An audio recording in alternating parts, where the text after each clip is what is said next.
Hello, Mrs. Greathouse here. We're kicking off Chapter 9 by naming ions. Part of this section you actually already know how to do, so it'll be a quick review.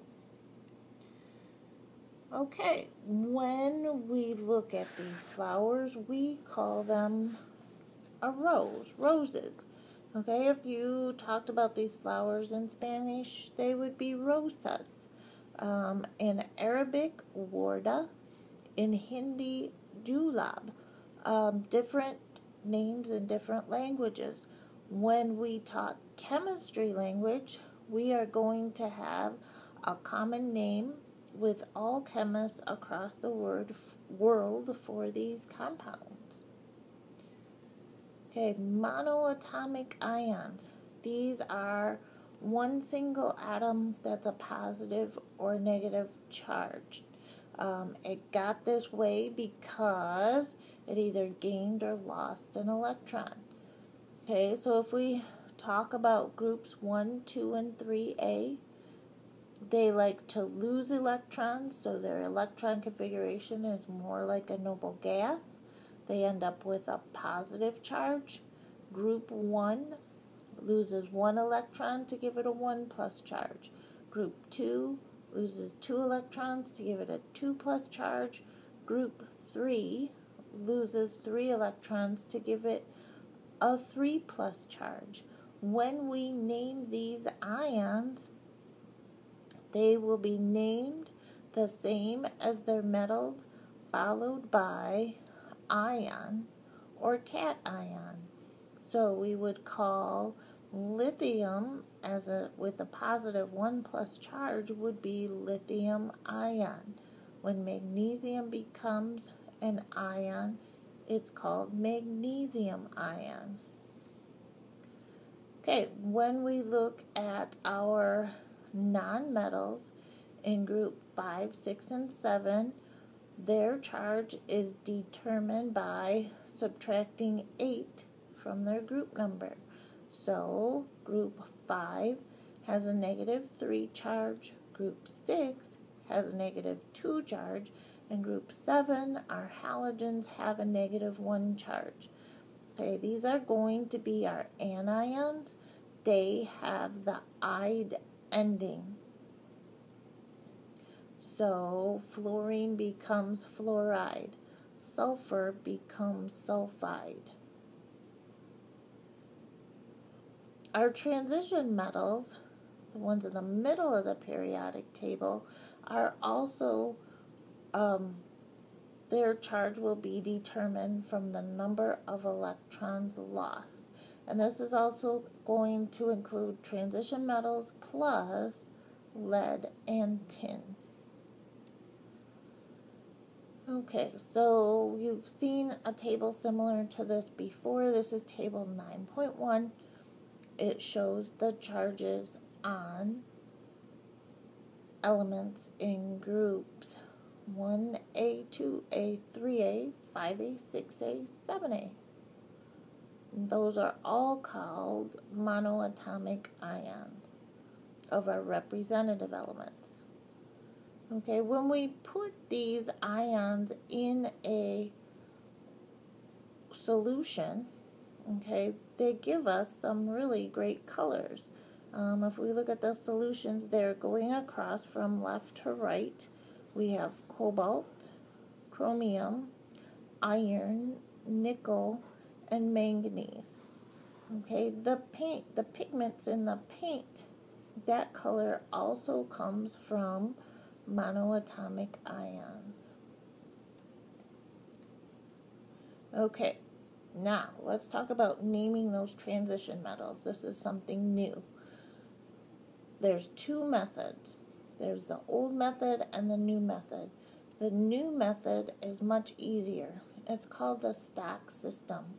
We put Roman numerals in parentheses after the name of the element to indicate the numerical value of the charge. Okay, this is important because a lot of these transition metals can have 2 differing charges. For example, copper can be 1 plus or 2 plus. So in the stock system, we will call copper plus the copper 1 ion. Okay, the Roman numeral within the parentheses correlates with the charge on the ion. Okay. The old way to do this was using the classical method, and this is not used so much anymore because it gets a little bit confusing. Okay, in the classical method,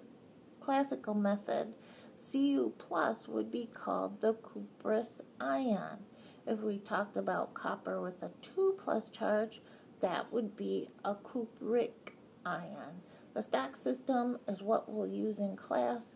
That's a lot easier to work with. Okay, this table is also in your book.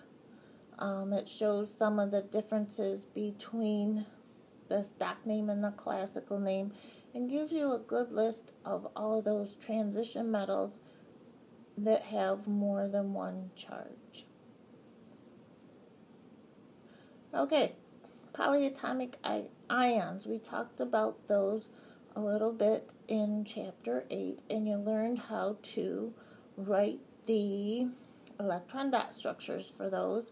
Remember, it's many atoms together that have a charge on them, either positive or negative, and they work together as a unit. They all have special names, and you're going to learn how to name those.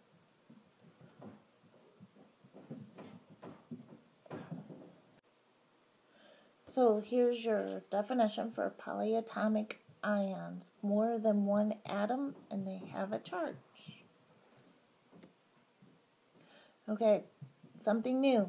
The names of most of our polyatomic ions are going to end in ite, I-T-E, or ate, A-T-E.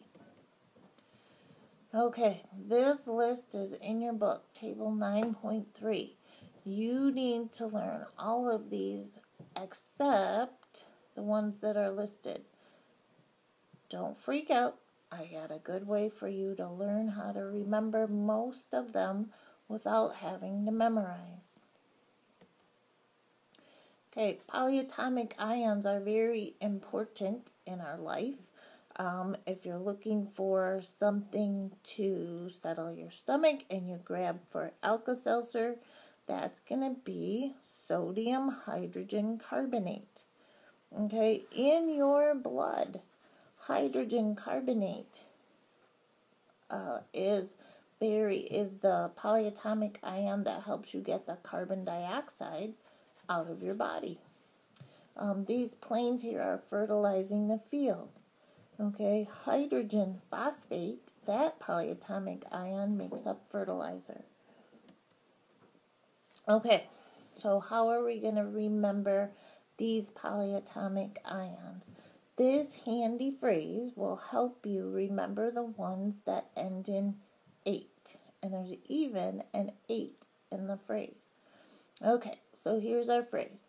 Nick the camel ate a clam in Phoenix for supper. There's a secret code here. I have that first letter of some of the words in blue. Okay, this is going to refer to your base element. Okay, N for nitrogen, C for carbon, Cl for chlorine, P for phosphorus, S for sulfate. Okay, the number of consonants within that word equal your number of oxygen in your polyatomic ions. Okay, the number of vowels in that word equal the number of the charge. So Nick, let's look at that. N is for nitrogen, write down the nitrogen.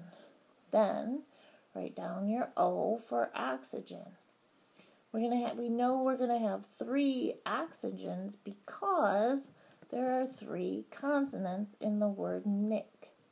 We're going to have one negative charge because there's 1 vowel in the word Nick. Are you getting the secret code? Let's do one more.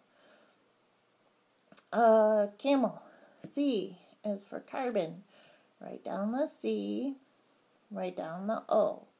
Count the number of consonants in camel. There are 3. That's your subscript for your oxygen. Count the number of vowels in the word camel. There's 2. That's your 2 negative charge. Okay, how are we going to remember the ites? Okay, the ites are simply 1 less oxygen than the 8, and the charge stays the same. They're on the bottom row there. Note that there is no carbonite. Okay, we have some polyatomic ions that begin with a hydrogen. Okay, we need to think of that hydrogen as a positive hydrogen ion combined with another polyatomic ion. Okay, so then when we put these together, we're going to add up the charges, and that's going to be the charge on your ionic compound, polyatomic ion. Okay, so hydrogen sulfate, when we put together a hydrogen, a H+, plus a sulfate, SO4, 2-, we combine the element letters and we add up the charges. So we have a positive 1 on the hydrogen plus a negative 2 on the sulfate. That leaves us with a 1 negative charge on the polyatomic ion. And that slide should say, charge on new ion is sum of ionic charges, not charts. Sorry about that. Okay, here's a few oddballs for you. These 4 I have no secret code for. You will need to memorize them. These are our oddballs. Okay, cyanide, Cn-, hydroxide, OH-, acetate or acetic acid, C2H3O2-, and ammonium. This is our lone positive polyatomic ion, NH4+.